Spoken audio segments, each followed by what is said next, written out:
The Navy base in Norfolk, Virginia buzzed with unusual excitement.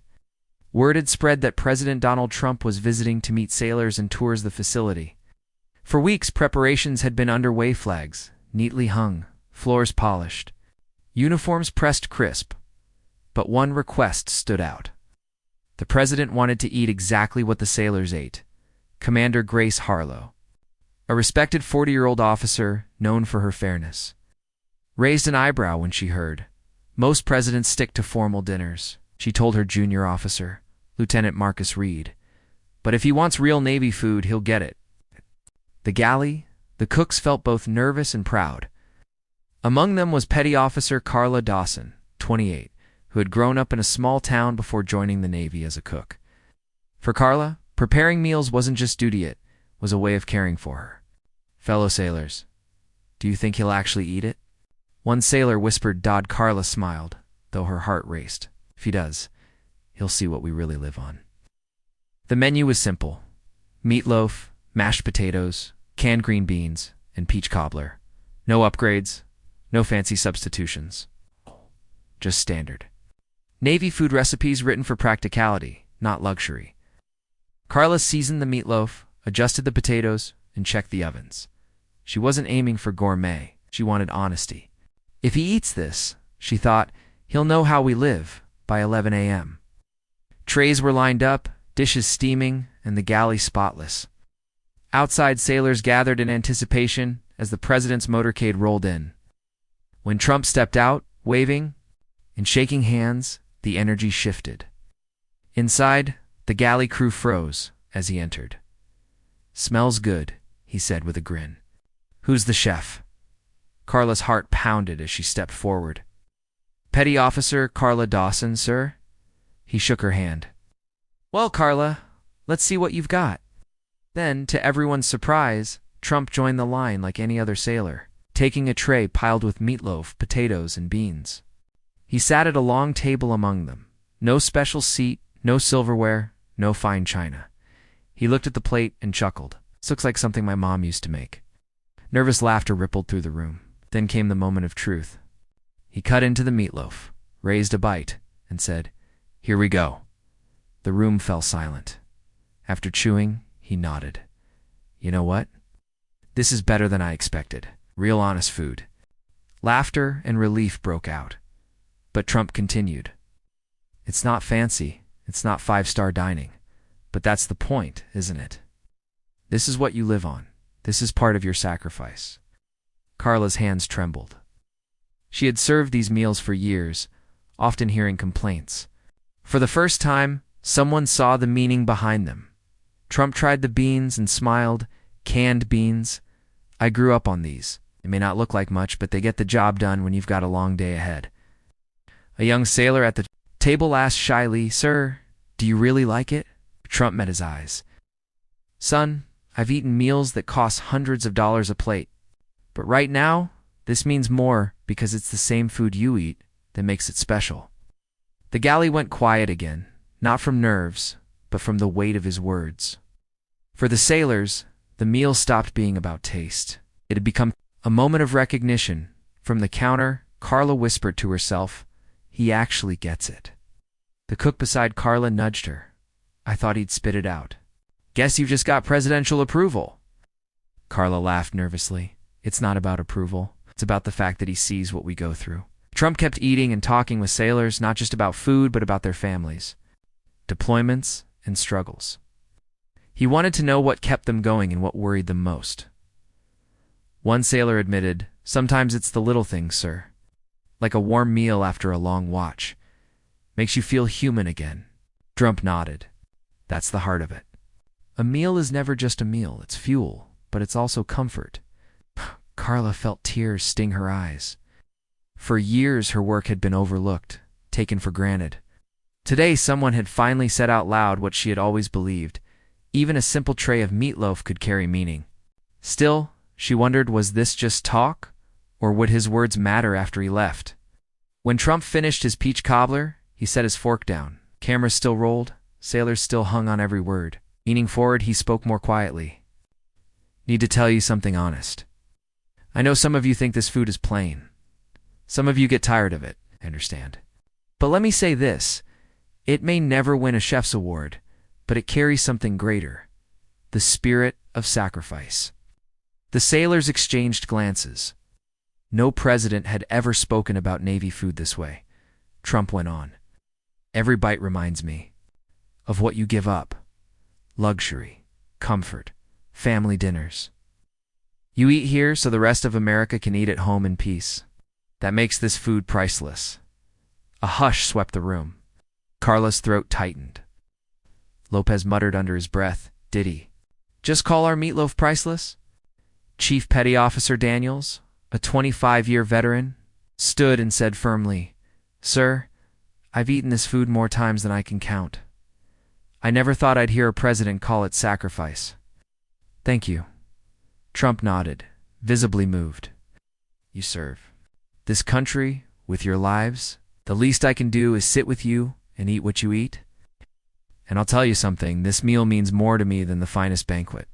The words sank deep. They weren't rehearsed. They weren't political.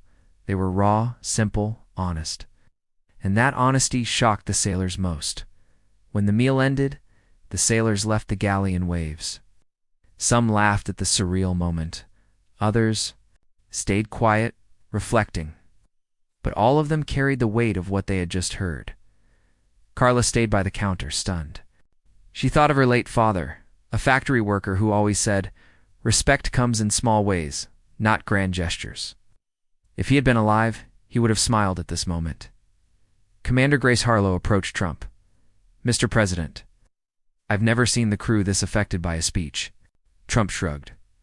"Grace, sometimes the truth is simple. You honor people by seeing them. Today I saw them. Soon sailors lined up for photos, not stiff, official portraits, but casual snapshots full of smiles and laughter." Trump shook hands, cracked jokes, and even teased Lopez for spilling gravy on his tray. Later, when the sailors gathered in their quarters, the talk wasn't about politics, policies, or even military strategy. It was about meatloaf and a president who had chosen to eat it with them. Some admitted they'd felt invisible, forgotten. Today, that invisibility had lifted.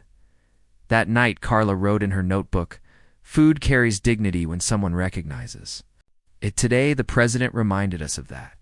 What none of them knew was that this simple meal would travel far beyond the base and its ripple would inspire.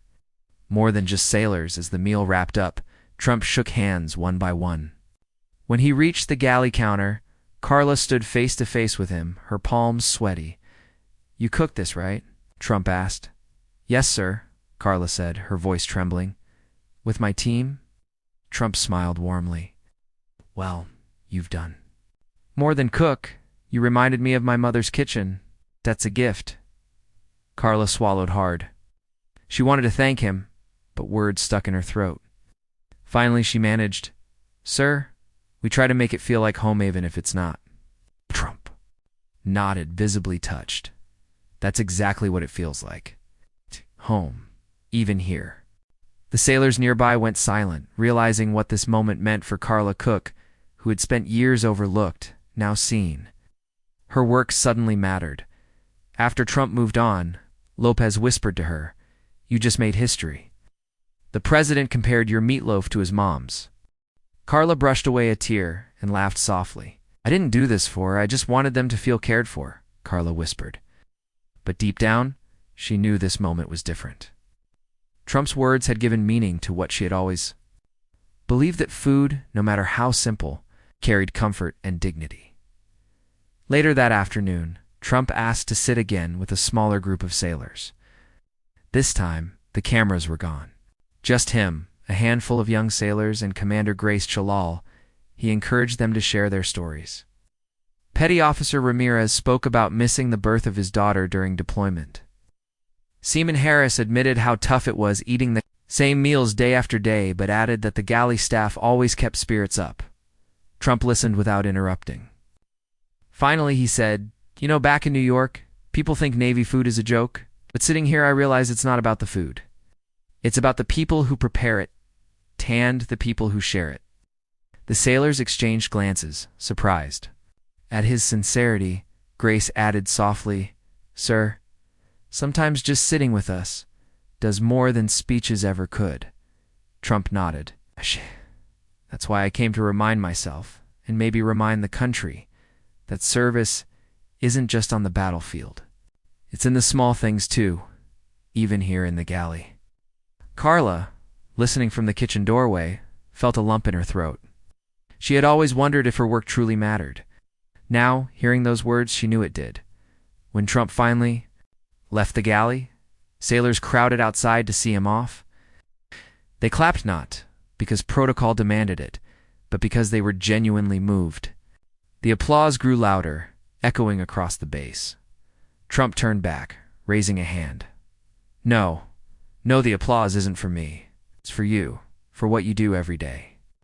The sailors erupted in cheers. In the back, Carla stood with tears streaming. Down her face, she had never felt such pride in her work.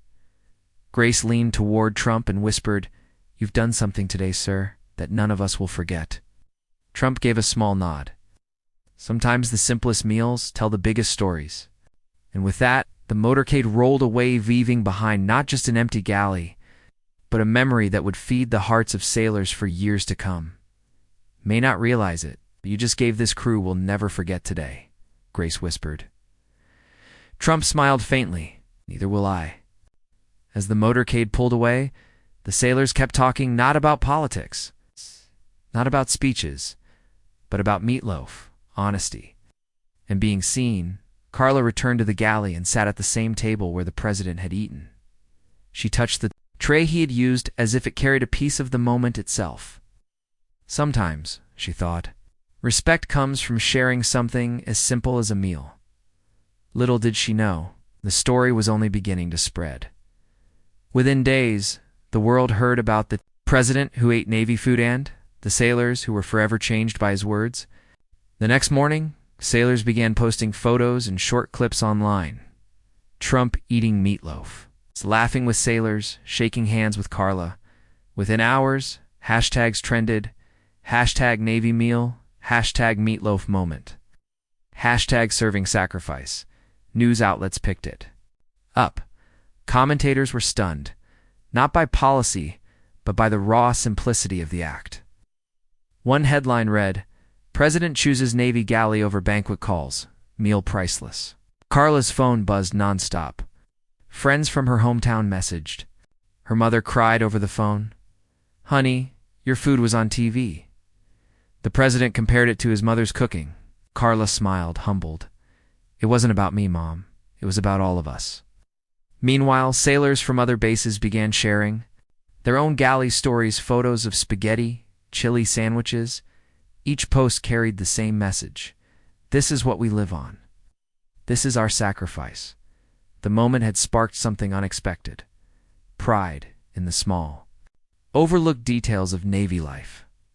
For Carla Dawson, the cook who once felt invisible, it was proof that sometimes the simplest act, serving food, sharing a table, could ripple across the world. 2 days later, sitting in her bunk, Carla scrolled through her phone. A message appeared from her younger brother in Ohio. "Sis, I saw you on the news. Dad would have been so proud." Carla's eyes filled with tears. Her father had passed away before he ever saw her in uniform. He always told her, even the smallest, jobs matter if you put your heart into them. For years she had doubted him, thinking cooking in the Navy was too small, too unnoticed. But now the whole world was talking about Navy food and her role in it. That afternoon, Commander Grace Harlow walked into the galley carrying a sealed envelope. "What's this?" Carla asked. "A note," Grace said with a smile. "From the president?" Carla's hand shook as she opened it. Inside, in bold handwriting, were the words, "Carla, thank you for reminding me of home, and for reminding the world that sacrifice is served on every tray." Donald J. Trump. Carla sat down hard on a bench, clutching the letter to her chest. Lopez peeked over her shoulder and whistled. "Guess you just became the Navy's most famous cook." But for Carla, it wasn't about fame. It was proof that her father had been right all along. By the end of the week, talk shows and newspapers across America debated the Navy food moment. Some dismissed it as a publicity stunt, but others insisted it revealed something deeper. that respect and recognition often live in the smallest gestures. Veterans called in 2 radio shows, reminiscing about their own mess hall meals. "One Vietnam," vet said tearfully. "I remember beans and rice in the mess hall. We used to complain, but now hearing the president honor it, it feels like someone finally understood." Teachers used the story in classrooms to talk about humility and service. Kids wrote essays titled, "What a Simple Meal Means." Carla's old high school even invited her to speak virtually. She told the students, "It's not about being famous. It's about remembering that your smallest efforts can carry the biggest meaning." On the Navy base, morale rose higher than anyone could remember. Sailors stood a little taller in line at the galley. Meals that once seemed boring now carried pride. And all of it had begun with one unexpected meal. In her office, Commander Grace Harlow reflected. She had served nearly 2 decades and witnessed countless presidential visits. Most had been polished, rehearsed, distant. This one was different. She opened her journal and wrote, "Leadership isn't about speeches or ceremonies. It's about presence." That day, a president eating meatloaf reminded everyone that dignity can be found in the simplest acts. Her phone buzzed. With an email from a retired admiral, "Grace, I don't know how you pulled this off, but you gave the Navy something priceless: pride." Grace leaned back, smiling faintly. She thought of her younger self, fresh out of the academy, believing leadership meant giving orders. Now, she knew better. "Leadership," she whispered, "sometimes just means sitting down with your people and eating what they eat." Later, Carla was summoned unexpectedly to the commander's office. Nervously, she walked in, the president's letter tucked safely in her pocket. Grace greeted her warmly. "Carla, the White House reached out again. They're inviting you to a special dinner." Carla froze. "Me? Why me?" "Because you reminded the president of home," Grace said gently. "Because you reminded all of us of dignity." Carla hesitated. "But I'm just a cook." Grace's voice was firm. "No, you're not just anything. You represent thousands who serve quietly every day." That night, Carla called her mother. Tears flowed on both ends of the line. "Mom," she whispered, voice breaking. "They want me at the White," her mother whispered through sobs. "Your father's words came true, honey. The smallest jobs matter." For the first time, Carla allowed herself to believe it. Weeks later, Carla walked nervously into the White House dining room. Chandeliers glittered overhead, and fine china lined the tables a world away from the Navy galley. Trump greeted her with a smile. "Carla, the cook who made me remember my mom's kitchen. Glad you're here." He seated her among decorated officers and dignitaries, but treated her as an equal. During the meal, he raised his glass. "We often celebrate generals and admirals and, rightly so. But today, I want to honor someone who serves with food, which fuels every mission." "To Petty Officer Carla Dawson." The room erupted in applause. Carla blushed, her hands trembling. She whispered to herself, "This is for all of us in the galley." For once, she didn't feel invisible. She felt seen, respected, honored. Back at the Navy base, the sailors greeted her with cheers as she stepped into the galley. Lopez grinned. "Well, look who's famous. White House dinner and all. Did they serve meatloaf too?" Carla laughed. "Not quite, but nothing tasted as good as what we serve here." She looked around at the steaming pots, the trays, the noise of the kitchen. The White House had been glamorous, but this was home. That night, as she served chili and cornbread, she noticed something different. Sailors weren't rolling their eyes at canned vegetables anymore. Were smiling, joking, even thanking the cooks more often. It wasn't the food that had changed. It was the meaning behind it. Carla realized the president's visit hadn't just validated hurt, had transformed the way sailors saw their daily meals. For the first time, the galley felt like a place of pride, not complaint. Respect doesn't come from chandeliers or banquets, she thought. It comes from serving each other right where we are. One evening, a young sailor named Harris approached shyly, handing her a folded piece of paper. "What's this?" she asked. "Something I wrote after that day," he muttered. Carla unfolded. Inside was a short poem. It isn't the meatloaf. It isn't the bread. It's the hands that serve us. The words that are said. A meal can be simple. A tray can be small. But shared with respect, it can matter to all. Carla blinked back tears. This is beautiful, Harris. He shrugged. I never thought food mattered until that day. She pinned the poem on the galley wall. Soon other sailors added their own notes. Memories of home, thank yous to the cooks, drawings mailed in.